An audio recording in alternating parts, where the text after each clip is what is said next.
So thank you everyone for tuning in today to the Practical Broker podcast and video series. I really appreciate it. And the Practical Broker podcast series is about interviewing very intelligent people that are experts in their field to give us some practical advice on everyday matters that we deal with and some things that you don't realize that you need until you do. So today on the show, we have an amazing guest, Anisa Lancione, that I've known for going on longer than I think either of us would care to mention. Who's an expert in all things mortgages, especially construction. She's been in different parts of the mortgage industry, on underwriting, on compliance, as a broker, and an exempt market dealer, right to back in the day when she started just being a straight up mortgage broker. So Anisa, welcome. I'm glad to have you on. Thank you, Chad. Thanks for doing the podcast. Oh, that's great. So if you want to jump in a little bit, Anisa, about to where your background came from and how you got started in the mortgage business, because that was one thing I was looking, I'm like, I don't really know how you got started in this business.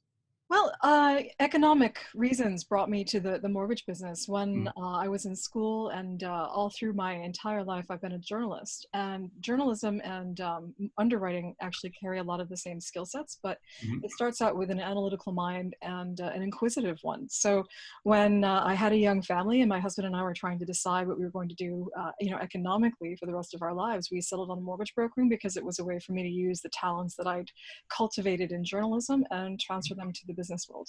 So I didn't know you started in journalism. That's I awesome. did, yeah. Wow. That's, a little bit of a difference. I have a very, what's the word I'm looking for? A rigorous approach to vetting fact. So I enjoy getting to the bottom of things, maybe a little too much for my professional colleagues. No, I love it. And that's one of the things I always loved about you is that, we go through a deal and when we were working on, when you were the lender and I was the broker and the deals, you'd be very methodical and go through it. And I learned that and said, if I can present Anisa all the facts, we can get the deal done, but don't try to hide something.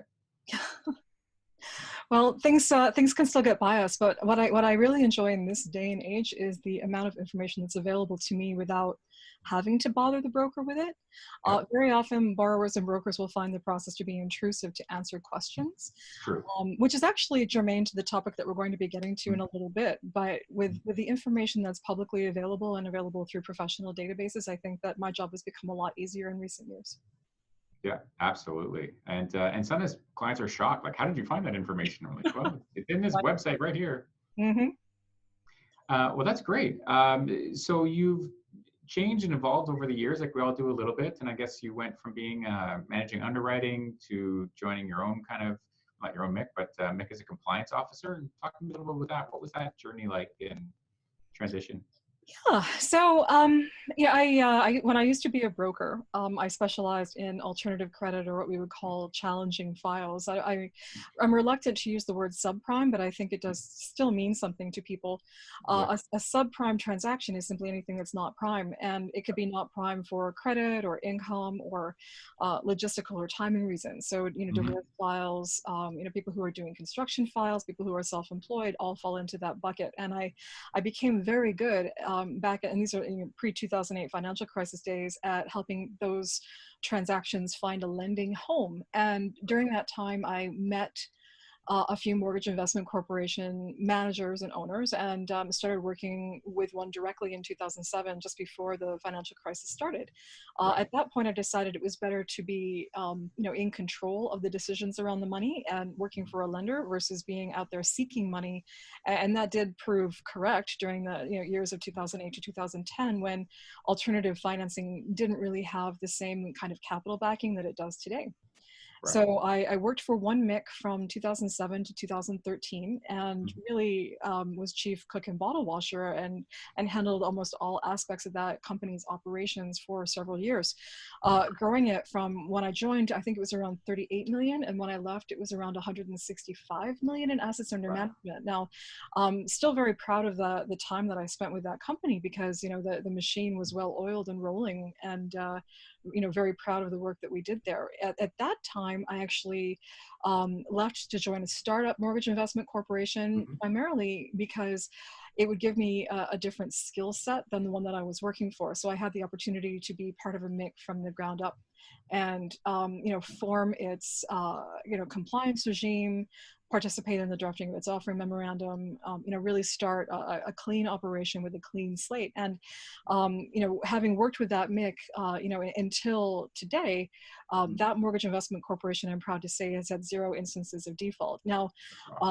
default can be, not 0 instances of default, but 0 instances of loss related to default. So, checks bounce, payments are missed. But for that mortgage investment corporation, there have been no transactions that have had to go into the power of sale or default process, and I'm really very proud of that, because what that means is when we underwrite the deal, when my colleagues and I are underwriting, we're choosing transactions where the borrowers are not stuck with us, and we're not a lender of last resort. So borrowers are able to leave. In fact, I was refreshing a statistic earlier today, and I think that. Since inception, I'd have to check this, of like the 183 mortgages that we funded. And I know that doesn't sound like a lot, but these are hundreds of thousands of dollars. We still have 60 of them, and the rest have been able to successfully refinance or sell their properties without aggressive foreclosure actions. Now, again, it doesn't sound like a huge number, but this is a significant statistic, because you as the broker have been able to refinance those clients elsewhere successfully and without material loss, which I think is really, at the end of the day, my job. So we did our job properly, right? Exactly. The broker's bringing that into you, right? did So it right, and all that research that you and I did at the beginning is what brought those clients through to the end. So. That's amazing. That's awesome. Although some people might say in the lending world, a loss ratio is good a little bit, because that means you're actually not pushing the envelope, but lending in that comfortable threshold. Sure. So, every mortgage is a calculated risk, but, so far our calculations have been accurate, I think I'm going to say. And as we manage a MIC, we actually have to book an allowance for loss. I'm sure that you've heard talk about IFRS 9 accounting. And when you're managing an entity like a MIC in Ontario, and you're using certain prospectus exemptions where you're issuing shares to retail investors, you're required to follow IFRS accounting standards, and those require us to book an allowance for loss at inception of the transaction. So one of the kind of cute things is that the rules require us to base our allowance upon historical loss, and we don't have any. So we have to make alternate calculations for how we actually set aside our allowance for loss on files. Right. And so, before we get into some of the neat stuff about construction we're going to do in the adjudication and all that act is, so I know I just posted this yesterday on my LinkedIn account, which was about the loss ratios across Canada and then broken down by province.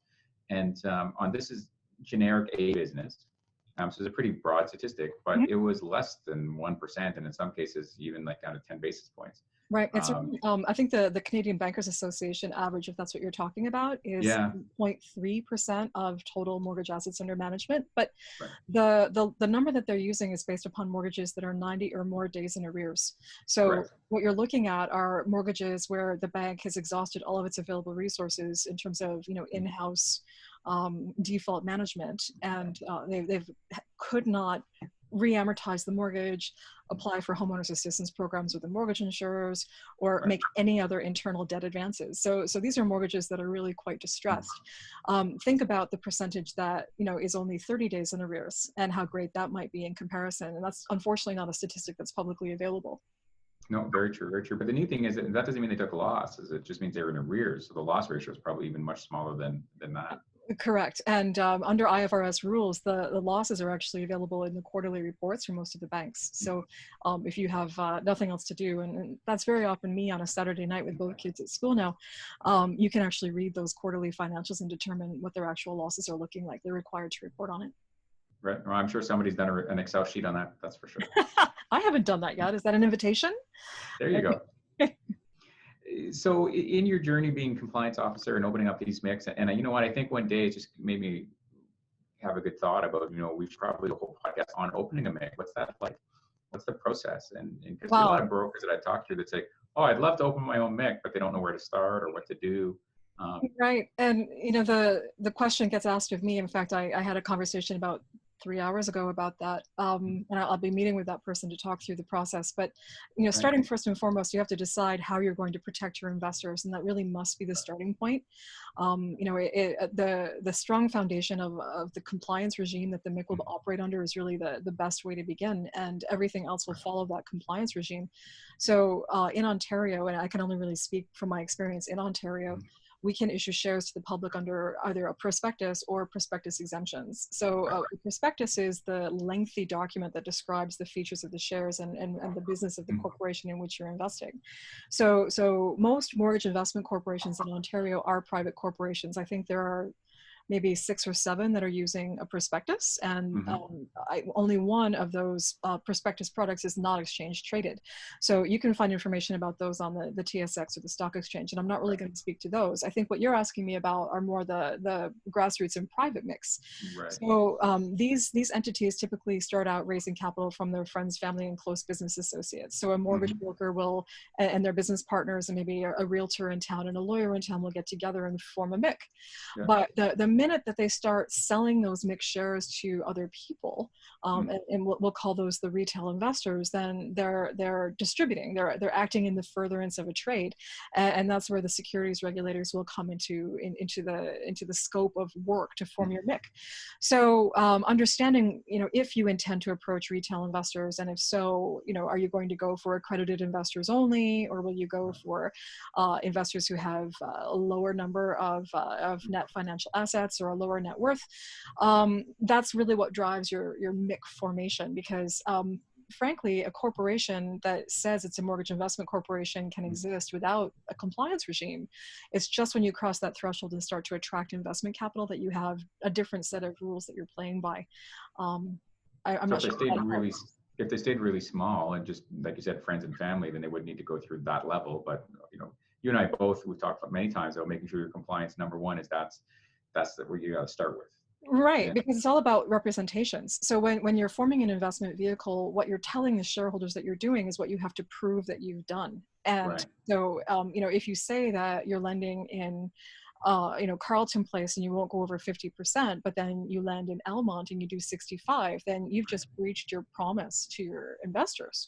Right. So, that investor base and what that investor base will look like is how you form your corporation. You're forming your corporation around your investors and what you're telling them. For sure. Absolutely. So after this, this journey that you've been doing, going through MICs and compliance office and starting this new baby MIC from scratch and getting it up to, a very good size, and creating all the things, I was surprised to see, like many of us that know you well, you said, I've made that challenge. I've climbed that mountain. Now I want to climb a new mountain, and then enter in at the same time the new Construction Lien Act that was brought into place in Ontario. Definitely. I really feel like this is the next problem. I think that I'm at the point in my life where I want to, keep learning, but also share what I've learned. And because I have specialized in this mortgage investment space, I tried to figure out what's the next problem that threatens all mortgage investment corporations. And to me, in Ontario, it seems that the Construction Lien Act changes that came into force last year are those changes that are the canary in the coal mine for mortgage lending across the province, but specifically for mortgage investment corporations, because so many MICs are the ones that are funding construction that the banks do not finance. So I think you can probably speak better to the kind of construction that the banks can finance and where that line is drawn between bank and MIC. Yeah, as you know, the banks don't want to fund a lot of construction, especially the smaller construction. They're fine to fund the Mintos of the world and the really large builders, but the small guys, unless they're really, really well capitalized, the banks don't want to fund them. So as brokers, we end up placing them with different MICs, as you're mentioning, or private funds. And the lenders are not necessarily experts at construction, even though they say they are. I've talked to some people with the new Construction Lien Act, and they're like, what are you talking about? I'm like, how are you guys not aware of this? Right. So basically in 2016, I believe, the province started a consultation to rework the Construction Lien Act with an eye toward prompt payment legislation. So what they wanted was to respond to the construction industry's demands for a regime that would help to ensure that subcontractors, suppliers, and tradespeople got paid promptly where there was a dispute between the general contractor and the property owner. So the general contractor being the person who's doing the construction, and the property owner being either the tearing-on builder or the retail consumer who's building the home. So if the general contractor was to deliver something to the retail homeowner, to the homeowner, but there was a dispute about how that work was being done, or the quality of work, or the timelines of the work, or the cost of the work, what would happen is the homeowner would withhold, the property owner would withhold payment, and then the contractor would end up in dispute with that homeowner. But behind the contractor, there's a whole lineup of tradespeople and suppliers who would not be getting paid because that money was held up in that initial dispute. So, if the electrician's work was in dispute, but the plumber's work was not, the plumber would still not be getting paid. So this renovation or overhaul of the Construction Lien Act was intended to, scrutinize that process and try and figure out a way that, the people who were not at fault could get their monies paid, so that they could continue to pay their suppliers and subcontractors and contractors and tradespeople and stay in business and stay afloat. Another outcome of this was that it intends for the dispute process to be faster and to alleviate some of the congestion in the courts, so that construction liens don't end up kind of clogging the courthouse dockets and the small claims dockets. So it's meant to kind of remove some of those simpler disputes from the formal court process. And finally, I think one of the unintended consequences is correlated to kind of forcing the construction industry to professionalize, so that tradespeople who might have worked on a handshake in previous years or on the cash basis or under the table are now being required to present invoices every month. So that's really kind of creating more paperwork, but it's formalizing the process. So there will be HST implications like throughout the process. Absolutely. And there's a neat thing on that. I don't know if you want to get into it, but I was really surprised when I read it and went through it, is the need for trust accounts for generals. And a lot of them are not even aware that, each project needs its own trust account. Right. Well, but it's a deemed trust account. So this comes, you're right. And that is a complication. I think just as much as I said before that, there's a lot of information out there that I can find. There are a lot of programs out there that didn't exist 10 years ago that are affordable and reasonable and would allow these folks to use their cell phones or their smartphones to process their accounting. So it's a deemed trust, right? So it doesn't actually require a trust account. It's a deemed trust. Okay, I thought it was actually a real trust account that they had to set up. In some cases, so it depends upon the scope of the build. But the funds are deemed trust funds in the hands in which you receive them. So you have to be able to account for it. It doesn't require the actual implementation of a formal trust account with trustees.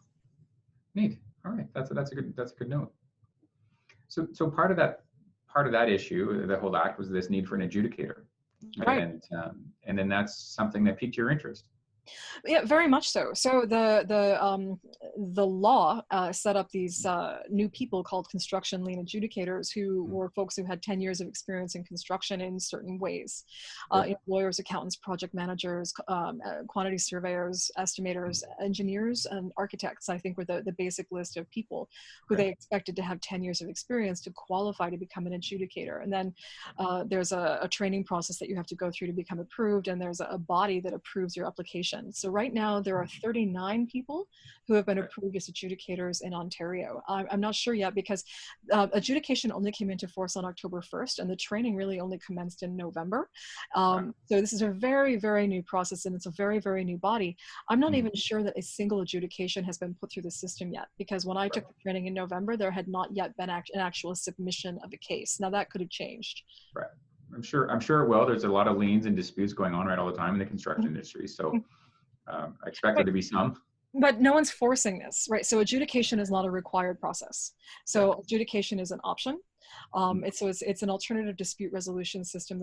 That's one of the options that people have. But again, the intent is to speed it up.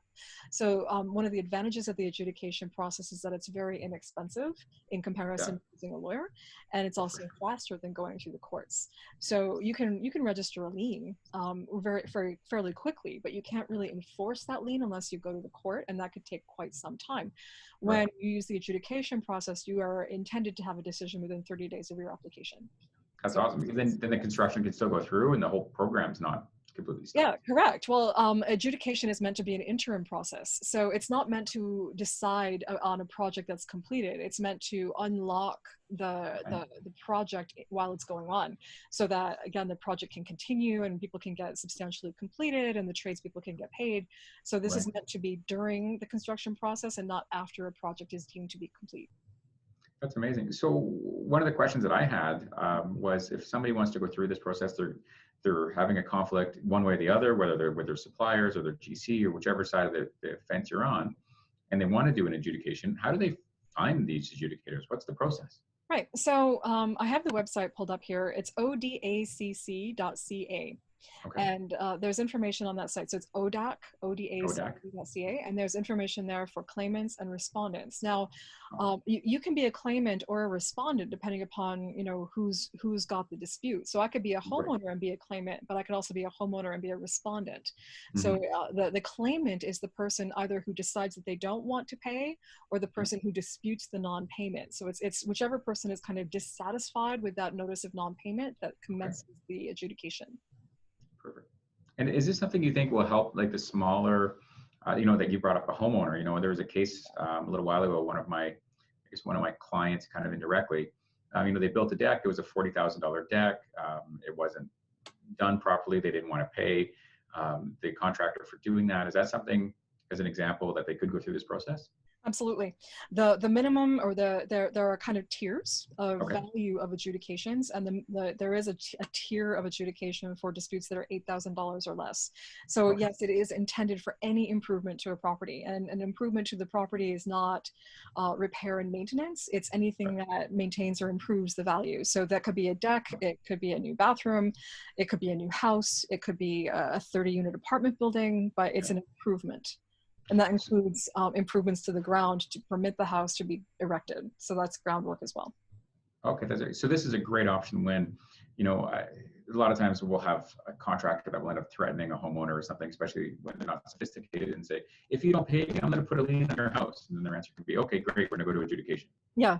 Exactly. So that's exactly what it's intended to do is, but again, not when the work is done. So it's meant to be a dispute as soon as the dispute is discovered, or as soon as the deficiency is discovered. And I can't stress that enough. This is not meant to be, entered into after the work is completed or after the contract is performed. So for that homeowner, they need to be, bringing their dissatisfaction to the contractor's attention immediately. So if there's a daily tick list, or a weekly invoice, or a monthly invoice, that dispute needs to be raised before that work is completed. Okay, so what happens if, quite often in the smaller projects, right?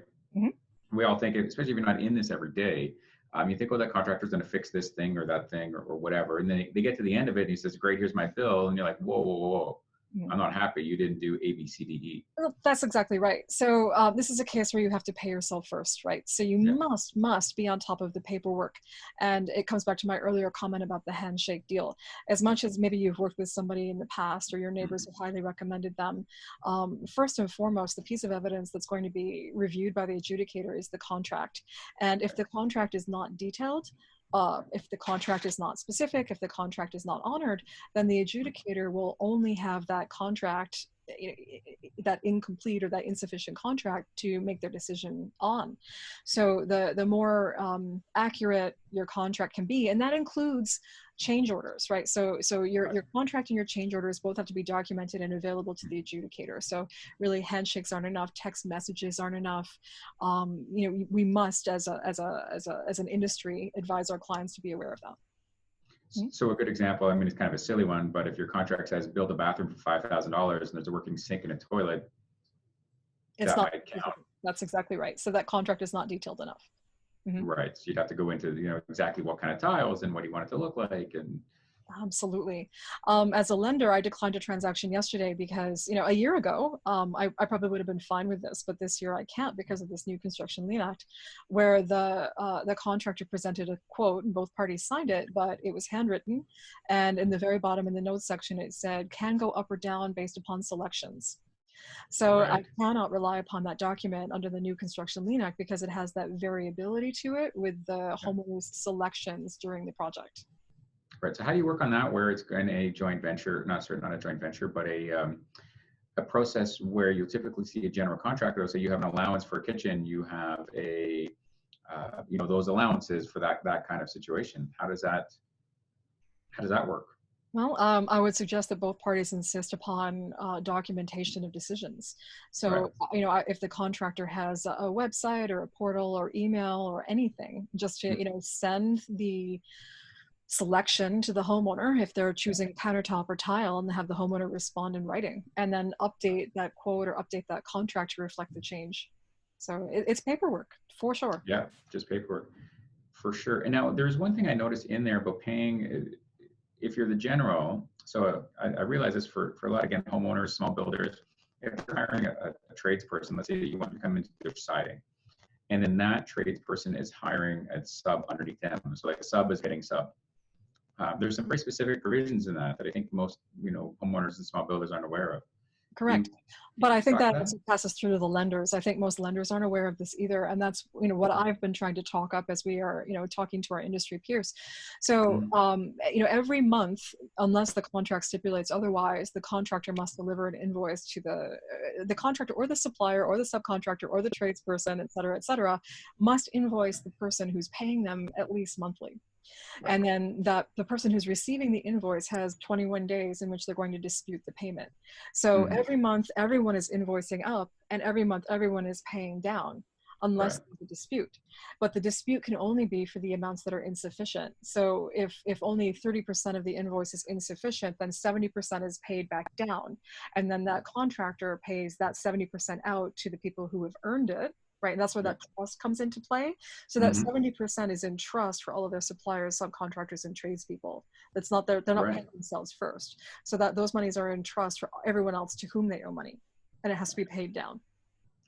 I think that's a good comment. That was my reading too. Is the subcontractor can't pay themselves first, and I think that's where a lot of the small business and the small tradespeople are, might get caught. Is that they're intermingling operational funds with project funds. So they're gonna have to be really careful about that. That's exactly right. And that's where the confusion, I think, stands for the description of what is the trust obligation under the Act. And that's what we talked about before. Yeah, the advice that I have, and obviously I'm not a lawyer or an accountant, but on a kind of a street level, I said to the builders, I'm like, at least make two accounts. Have your operational account and then have the project account. So at least you have, that separation. Definitely. Or, again, invest in a new software platform, right? Don't make it about a paper bag of receipts, right? There are many, many, many programs that can be installed on your smartphone that can help you deal with these allowances and actually send back invoices and contract change orders in real time as you're standing there in front of the clients. So I think the more, the contractors invest in learning to do this right from the beginning, I think that the better the experience will be for all parties. For sure, absolutely. Now I know you're not promoting one specific software or another, but is there things you've seen work well for the small builders and renovators and those people? Wow, I've heard you mention software a few times. There's one that I like that the BDC also promotes, and it's called Wave. And I believe it's fairly inexpensive and low cost, but what it also does is it allows for invoicing directly from the app, and it integrates in your PayPal account, and it can actually import your bank account transactions as well. So I think that for the average person, this app, I think, will help. And what is it called? Wave. Oh, Wave, W-A-V-E. It's Wave, yeah. Yeah. And the BDC also recommends that one. Oh, that's great. Yeah, I've seen other contractor accounts as well. I just ended up doing QuickBooks Online for me, and there's a contractor version of that too, which I've never used it for a contractor, but definitely. I love QuickBooks Online, but again, I think Wave is free, so that's why I was suggesting that might be the starting point. If you are looking at an app or a software tool, just understand, you're obligated to back up your data. So eventually you're going to have to learn to download that if that software company ever decides that they're going to start requiring you to pay. Yeah, and if you download it, save it in multiple locations, even print out a hard copy once a year. I don't think we're talking about that today, but yeah. That's great. So that's a big change in the industry. As we mentioned, I don't think a lot of builders and clients, and definitely the retail consumers, are not aware of this. I think you're right. I think there's been a lot of I've attended a lot of seminars, but I've been following this for 4 years. It's been something that I've seen coming, and what I worry about as well are the lenders. So and you can confirm this, that most lenders will work on what's called a progress advance basis. So they're relying upon an appraiser's progress report to determine what they're kind of unlocking from their approved mortgage to advance to that property owner so that the construction can continue. In the Construction Lien Act, the lender possesses no obligations. So the lender does not have any sort of monthly invoicing obligation. So if your lender does not expect a draw request, or you haven't done your progress report, then you don't get any funds and you can't meet your contractual obligations. So that's something for for property owners to bear in mind when they're in the middle of a project, is if they know that monthly invoice is coming from their general or from the suppliers, that they should be requesting a progress report at least monthly, which can add to the legal bills if the lender that you're using advances those progress draws to the lawyer. Absolutely. Well, the whole, every single progress draw, and for our listeners that are here and not familiar with it, in a construction project, especially ground up, if you're building a house or an apartment building or whatever, it goes in stages. Sort of every stage we send out an inspector, might be the appraiser, might be a quantity surveyor, and they go through and they check, okay, is there foundation there? And yes, and that creates this much of a percentage of the overall project completion. And they create this report that goes back. That's kind of the part what he's talking about. But that costs money to send the person out, get the pictures, the lender gets involved, then it goes back to that lender and then to the lawyer. It can be $500 to $1,000 a drop. But you might also miss the 28-day deadline. What's that? The 28-day deadline from invoice to payment, right? So if your draw isn't ordered in a timely fashion, then you might miss your payment deadline and end up in adjudication unwillingly. Absolutely. So it's really important for the people listening is that, and your lender, structure with them, say, okay, I want the quantity surveyor to go out the 5th of every month, regardless of what's going on, because you're going to need that funds and that cycle coming through to plan for in advance, where historically people are waiting 1, 2, 3, 4 months before they get a draw, and it'd be okay, but not anymore. That's unless you have the cash flow to float it on your own. Definitely. I feel like I was going to head on to another point right after that. Draws, the quantity surveyors, right? So the appraiser's progress report doesn't actually allow for them to, and this is an appraisal guideline issue. The Appraisal Institute does not include materials in their progress reports, whereas the Construction Lien Act does account for delivery of materials. So there's a slight timing mismatch between when materials are delivered and when they're affixed to the dwelling. And until they're actually affixed to the dwelling, then the appraiser cannot give you credit for them. So let's imagine that your flooring tiles are in a big pile in boxes out in the garage. They haven't been installed yet. Well, the appraiser cannot give you any percentage completion for flooring materials for those uninstalled tiles, but your contractor can demand payment for them. So there is a mismatch there. Absolutely. And, for small amounts, it's okay. But if you're doing a lot of tiling or you have that $100,000 kitchen sitting in boxes, that can add up pretty substantially. Definitely. It's something to be aware of. Quantity surveyors, I think, have different guidelines that they can follow. So in larger commercial builds, or smaller subdivisions or multifamily dwellings, the commercial construction lenders will require people to use a quantity surveyor. It may not hurt if you're doing a significant residential project to just ask a quantity surveyor if they can quote for you on this, because I believe that they can unlock the materials monies, whereas the appraiser at this time does not have the ability to do so under their guidelines. Right. Now, especially, I was working on a custom home mortgage just recently, and the gentleman's windows were, I think, $190,000 just to order the windows before install. So he had to put a $100,000 deposit down to order the windows, and that's a project cost that's in there. But an appraiser, like you said, wouldn't be able to even account that money's being spent. That's right. There is some new rules regarding bonding, surety bonding, or completion bonding, and this comes into if you were hiring someone who's engaging in maybe some road work or installing some services, either municipal services or otherwise. The municipality may have requirements for them to complete that work, and those commercial contractors may be asked or may be required by your lender to provide a surety bond that they will be completing that work. And there are some allowances in the Lien Act and in the revised Lien Act for surety bonding. Another thing is that actions can be combined. So if I'm the homeowner or the property owner and I have a dispute with my general and my general has a dispute with someone else, then their dispute can be combined with my dispute, because it's ultimately the same money that's not being unlocked. So the party, so it's not, the adjudication isn't just between homeowner and general. The adjudication can also be between general and sub, or sub and tradesperson, or tradesperson and supplier, right?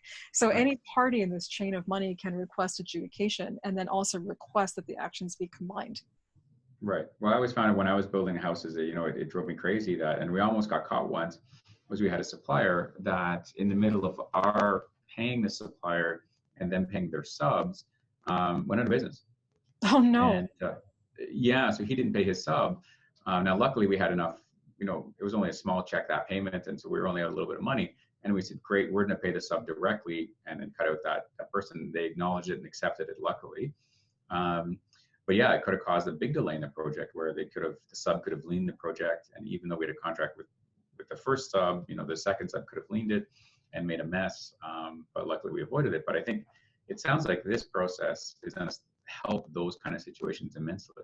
I think so. And, as someone who, may be adjudicating, one of these days when I complete my forms, I would have some comments, in a perfect world, as a lender or as a broker or as a homeowner, I know the person with whom I'm doing business is who they say they are. Right. Just like any other court action or collection activity, if you don't identify them properly, if you don't have their accurate legal name or their accurate company name, you can't process the adjudication requests. So, prove that they are who they say they are, get business cards, maybe verify that they're HST registrants, and use whatever resources you have, or maybe consult your lawyer just to verify that this person is legitimately who they have identified themselves as, or that company is who they've identified themselves as. And that goes both ways. So that's the homeowner as well as the contractors and the subs. I have read some court results where the spouse who's not on title signed the contract, but the spouse on title did not. And so it went actually, I think, up to Superior Court. I'd have to check to determine if there was unjust enrichment. So the lien couldn't proceed because the party that's on title did not consent to the contract, but ultimately as a spouse, they received unjust enrichment from the performance of the contract. So the contractor did eventually get paid, but it was a nuance, right? And that's a nuance that would have fallen outside of adjudication. Right. Yeah. And how would the contractor know, right, if this person was on title or not? Well, like that's where, again, take that extra time. And, when you're preparing your contract or your quote, to identify who actually owns that property and make sure that the people with whom you're negotiating are the legal owners. There was another case where it was a commercial project, and this would fall under adjudication as well. The owner of, let's just say it was like a retail tire business, was one company that was owned by a person, but the property was rented to a holding company that they also owned, and it was owned by the same person. But because the work was performed for the tenant company, the owner company ended up not being liable for that construction, which doesn't seem fair, but that's where the courts are reading the contracts and determining that the lien was invalid because it wasn't registered to the correct entity. So it behooves all parties in this transaction to make sure that they're dealing with someone that they can legally identify. Right. Do your due diligence. Be so thorough. Boring. Oh, I promise I'm fun at parties, really. You are, but you and I geek out on these things, and it's awesome. I know. I love it, and I don't think enough people really, we got so good at our businesses. If you're that Tyler or that framer or that whoever, in my case, the mortgage broker, and we work on the job, sometimes we don't step back and look. It's okay, what are the big picture that we need to pay attention to, and how do we really help our customers and our referral centers and our partners? And that's why I'm glad we're having you on today, going through this, and I hope both on the consumer side and the contractor side, people learn and realize that, hey, that contract is important. If that homeowner or that person you're engaging for work doesn't pay you, if your contract's not detailed, you might not get paid. Right. One final nuance on that point, there's new legislation for corporations that are registered in the province of Ontario. This isn't for federal corporations, but this. As of, I think, last January, all Ontario corporations were required to file a schedule of beneficial ownership of properties. Right. So if they're not, and they're not filing their annual information returns, their T2s, because in Ontario, the T2 and the annual information return go together, which is different than a federal corp, then they may not retain the right to own the property. And someone who's liening a property for a corporation that hasn't filed its returns might find itself contending with the province for ownership of that property if it ever comes to court for the lien matter. Yeah, maybe you could talk a little about what is beneficial ownership, because a lot of people don't understand what that really means. And it's there's been a lot of unique situations where people are owning a property in a beneficial way that so you could get into that. I'd love. Wow, I feel like there are so many permutations of that question. The beneficial owner of a property is the person who, if it's owned by a corporation, is ultimately the person or persons who own that corporation. So they've got that beneficial ownership. But you can also own a property in trust for someone else. And you can actually have a trust or a family trust registered on title, in which point the beneficiaries of the trust are the beneficial owners of the property. So it's basically anyone, who to whom ownership ultimately devolves, or decision making around the property or the ownership of same, or ability to encumber is the beneficial owner.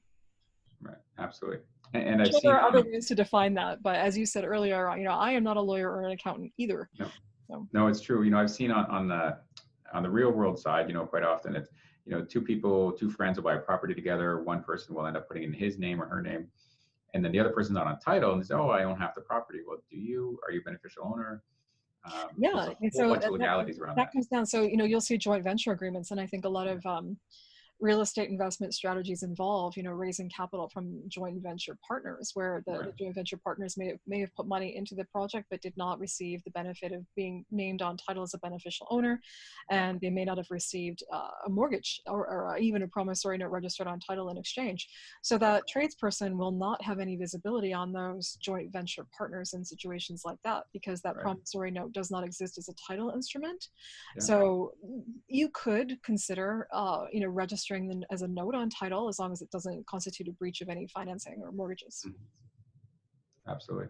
Yeah. So the important thing for everybody that's listening on here is, if you are an investor in one of those situations where you're doing joint ventures, or the person doing the joint ventures and getting investor money, really get a good lawyer. Make sure you talk to your lawyer thoroughly and your accountant about all the implications. A lot of people just do it quickly and they get so excited about buying a property and they don't actually really dive deep into that agreement and spend the money, over and over again. I've told all my investors in the years, that document that you're going to spend, you probably only have to spend it once, maybe twice. Get it done professionally. It will save your bacon over and over again.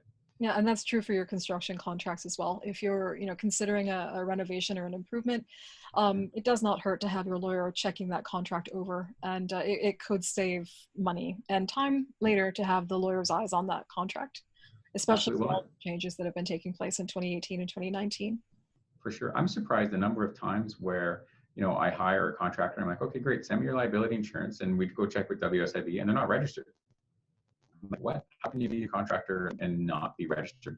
And have the They're basics. hiring subs, right? So another one of my requests, as a future adjudicator, hopefully, would be to identify the subs, or to require the identification of the subs in your contract. Because if something happens, and I'll speak to an actual example of this in a few minutes, if something happens and that sub is on your property, but you're not aware of that subcontractor's existence, and they end up making a claim against you for harm or damages, Right. that could be detrimental, especially if you're completely unaware of that person's existence. If you're dealing with Joe's contracting and he hires Mike's subcontracting, but you're unaware of that hire taking place, you don't want to stop Joe's contracting from acting appropriately and doing his business, but at the same time you're now doing business with a third-party company of which you're unaware. And I would suggest that in your formation of your construction contracts that you request subcontractor approval, or at least identification.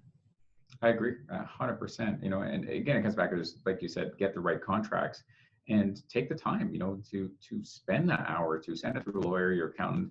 There's lots of people you can search just online. Your real estate lawyer that you bought with is also not a bad, if it's a homeowner, you might not have another lawyer, but just reach out to the lawyer that did that work for you in the first place. Yeah. And if they're not and experts on the Lien Act, then they would certainly be able to refer you to someone who can assist. I was going to give you an example of a lady who hired an electrician who was registered with the ESA, who ended up hiring subcontractors who weren't. And she ended up requiring an ESA inspection of the electrical work, and it was not done to standards. But because she had no subcontractor knowledge or approval, he didn't get her consent before hiring subcontractors. She couldn't bring them back in. Right. And it turned out that, she had a dog in the house. They entered her home to collect tools, but didn't tell her that they were coming, and she hadn't put the dog into the back room. And now they're in a dispute over a dog bite that may or may not have occurred. And the bylaw officers say that it didn't, but we're still in a dispute now. Wow. Not only just over the electrical work, but also over the dog. Oh my God. That's amazing. We could talk about that for hours. So circling back around to your lending side, with this Construction Lien Act, more due diligence, making sure we're getting paid, doing draws regularly. Yes. What are the things you think the lenders really need to pay attention to on this? Well, I think many lenders already do a very good job at requiring complete contracts and estimates up front.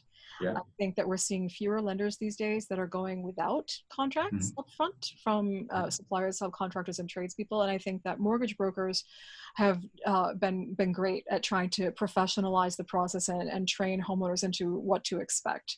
So I think if the lenders continue on that process, it will support the Construction Lien Act.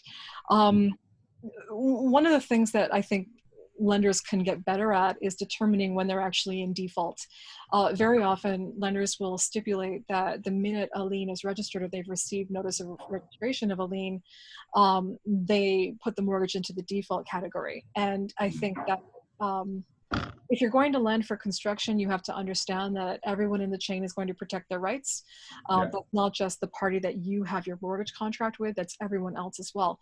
So trying to work with that instead of considering it to be a default file, I think would be a timely and relevant thing to consider if you're lending. Yeah, that's a really good example, Anisa, is that, and I've seen that happen where the sub, a small builder that I know of, paid his sub, and I'm just going to pretend, let's say it's the window sub, and then that guy's hired Joe sub company B, and he didn't pay in full the junior company or the sub, and they registered a lien. The builder did his job; he actually paid the invoice, but the lender was threatening to put him in default, and that's obviously a big mess. But that's a really good example, Anisa. Like you said, just because there's a lien doesn't mean the project is in default. Well, sometimes it is. So lenders will always protect their interest first. But that would, I think, be useful, especially during this kind of interim period where lenders and homeowners and contractors are all getting used to this new Lien Act. Absolutely, and and you and I seen many times where a project does go into default at 3/4 or halfway through, and then because of the length of time it takes, the project actually, the building deteriorates, it's not closed up, it's not at a stable point where you could leave it, and then a lot of times I've seen the lenders actually become in a worse position. Although they're protecting their rights, it was kind of like, you're cutting off your nose to spite your face. Definitely, and absolutely 100%. I've seen that over many years. Foundations left open over the winter with freezing and thawing, and just the complete destruction of the dwelling. And it's sad. It's very sad for sure. Yeah, well, if you're not, lenders are typically in the business of lending money. They're not builders. They don't necessarily understand the nuances of what's happening, the timing, and that's why it's key for the brokers, the borrowers, the builders, all to work with really experienced construction lenders and have everybody in your team that knows what they're doing. Sometimes it's not, sometimes it is the cheapest rate, and sometimes it's not. But successful projects are what it's all about. And when things go bad, that's the key. Is when you have a challenge, when you had a window in transit break, you don't want your lender saying, "Oh, too bad it's not in. You can't get any draw." You want somebody that's going to be able to work with you. Yeah, one of the things that we say in our business is if it's too good to be true, it's money laundering.